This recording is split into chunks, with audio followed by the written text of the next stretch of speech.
Hello everyone, this is doctor Shadwali and welcome to wellness on my plate. I hope आपने सब लोगों ने Diwali enjoy की ही होगी। और आफ्टर दिवाली जो चीज़ें बॉडी में घटती हैं, जो इवन इनडाइजेशन होती है, तो उसके बाद के लिए this is today's topic is अदरक और सौंठ के बारे में। अदरक और सौंठ, अदरक इज एक्चुअली द आपका गीला वर्जन, दैट इज जो जिंजर बोलते हैं, और जो ड्राई जिंजर रहता है दैट इज सॉल्ट। तो जो अदरक है बेसिकली, जो गीलापन है उसका जो रस है, तो वो थोड़ा सा compare to the dry ginger it is little थोड़ा सा इंटेंस रहता है। तो जिन लोगों में एसिडिटी बहुत ज़्यादा हो रही है, बहुत पित्त की टेंडेंसी है, बहुत इवन आपकी हाई बीपी जिन लोगों में टेंडेंसी है, पिंपल्स वगैरह ज़्यादा आते हैं, स्किन रिलेटेड प्रॉब्लम ज़्यादा है, उष्णत्व रिलेटेड, मतलब जहाँ पे हीट बॉडी में आपके बहुत ज़्यादा है, हाथ पैरों से एकदम स्वेटिंग हो रही है और पैरों से इवन बॉडी में भी ओवरऑल अगर हीट की प्रॉब्लम है, तो उन लोगों में अदरक थोड़ा सा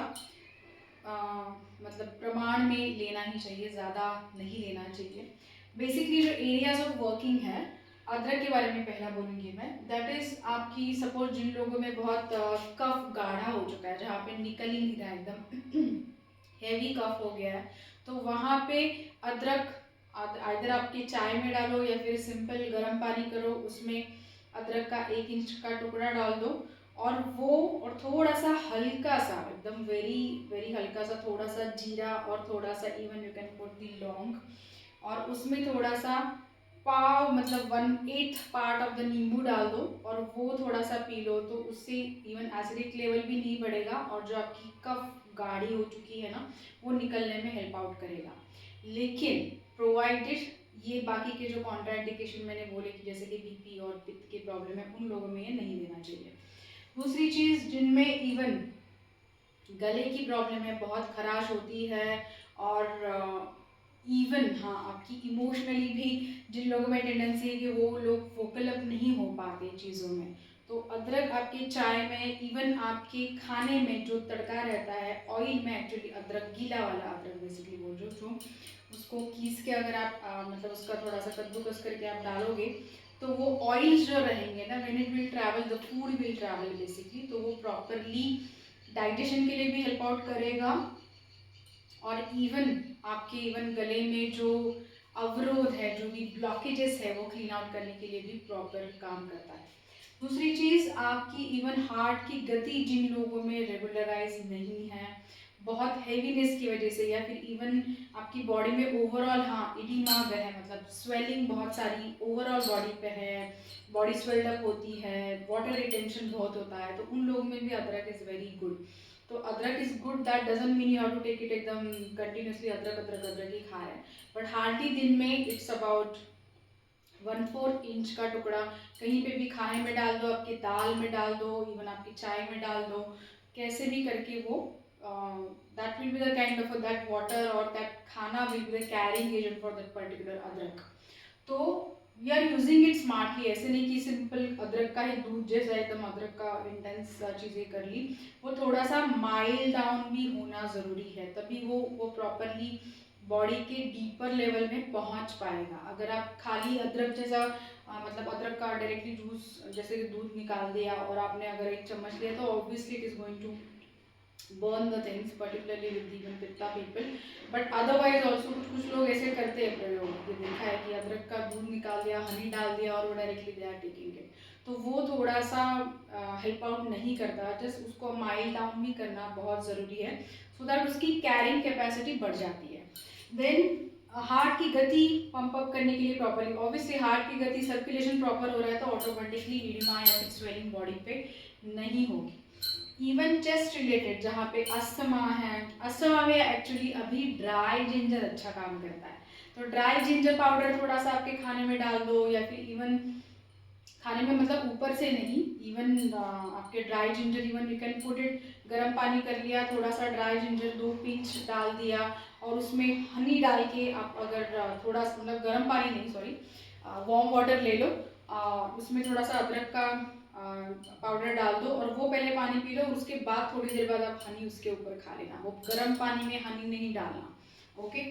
और उससे भी एक्चुअली आपके कफ रिलेटेड जो भी प्रॉब्लम्स है वो भी क्लियर होते हैं, specifically with the lungs. Actually lungs में अटका हुआ कफ, यहाँ पे ब्रोंकाइटिस, इन्फेक्शन जल्दी हो जाते हैं, साइनसाइटिस और बाकी के भी लंग रिलेटेड प्रॉब्लम्स है, तो उनमें ड्राई जिंजर ज़्यादा अच्छा काम करता है कंपेयर टू द,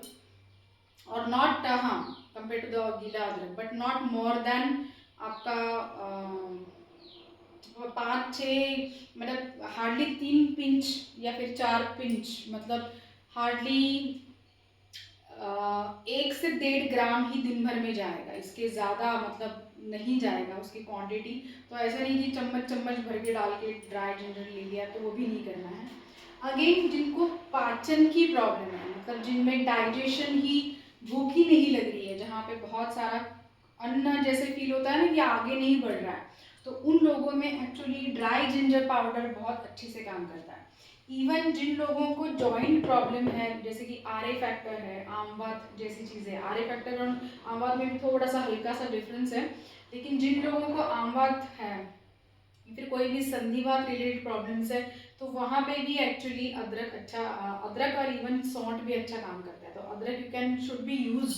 जिनको जॉइंट प्रॉब्लम्स है तो वो उनके खाने में आप यूज़ करो। ड्राई जिंजर यूज़ करना है तो ड्राई जिंजर इवन आपके जैसे कि पानी, गर्म पानी कर लिया और ड्राई जिंजर पाउडर थोड़ा सा 2 पिंच डाल दिया, और हल्का सा शुगर उसमें डाल दिया थोड़ा सा टेस्ट के लिए, या फिर गुड़ डाल दिया और वो पानी आपने पी लिया, तो उससे भी जॉइंट प्रॉब्लम्स कम हो जाते हैं, but that should not exceed more than 2 cups a day. और वो भी जिन लोगों को पित्त की प्रॉब्लम है उनके लिए ये रेमेडी बिल्कुल नहीं है, जिनमें वात बढ़ा हुआ है, एयर एलिमेंट बहुत ज़्यादा है, ब्लोटिंग और गैसेस और वो सब चीज़ें ज़्यादा है, एसिडिटी नहीं है, उष्णत्व नहीं है, तो उन लोगों में दैट कैन बी यूज, और वो भी आप आपकी डॉक्टर की सलाह से बिल्कुल आप पहले रिकमेंड, पहले उनको पूछें एंड देन उसके बाद you can try this things. This is general things I am just telling you, so that basic basic चीज़ें तो आप एटलीस्ट आपके खाने में वो चेंजेस ला सकते हो कि दीज थिंग्स, ये जो पर्टिकुलर ऑर्गन है उस पर अगर अच्छा काम होता है, ये वैसे मैं बता रही हूँ, it is not as a medicinal चीज़ करके ये नहीं बता रही हूँ, ओके। देन लेटर ऑन जो इंटेस्टाइनल विकृति, मतलब जहाँ पे